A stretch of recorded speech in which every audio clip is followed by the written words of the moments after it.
Si vous faites 70 kilos et que vous voulez prendre de la masse musculaire, prendre du muscle, vous devez avoir aux alentours de 120 à 140 grammes de protéines par jour. Ça correspond à une vingtaine d'œufs tous les jours. Sauf qu'en réalité, il est difficile d'avoir autant de protéines tous les jours au travers d'une alimentation classique. Une autre analogie, pour avoir 140 grammes de protéines, il faudrait environ 600 grammes de poulet par jour. Pardon, si je venais un matin en vous disant j'ai mangé 40 œufs hier, vous me diriez vous êtes fou, arrêtez ça. Oui, non? je vous dirais que c'est compliqué. 40, c'est un peu trop parce que lorsque vous prenez trop de protéines, ça accélère le vieillissement cellulaire. Donc il faut trouver le bon niveau de protéines.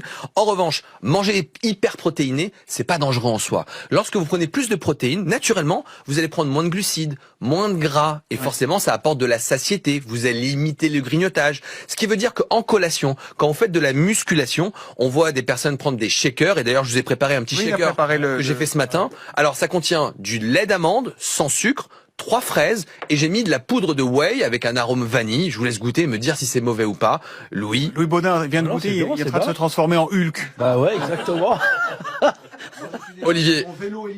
On dirait du yop avec des biscuits dedans. Ouais, Voilà, donc en fait c'est plutôt bon. c'est bon. Donc en collation Il n'y a finalement. pas de quoi s'inquiéter. Mais absolument pas. Moi, je préfère des jeunes qui prennent de la whey, qui font du sport, qui font de la musculation, qui font attention à leur santé, qui font attention à leur image, plutôt que les jeunes qui, pour l'instant, sont plus sédentaires qu'hyperactifs. Donc, en soi, c'est pas dangereux pour la santé, la whey. La seule chose, c'est qu'il faut savoir la bonne quantité de protéines à prendre par jour et être sûr qu'on n'a pas de problème de rein, mais c'est pas un produit dangereux pour la santé. Au contraire, je préfère ça que l'alimentation ultra transformée.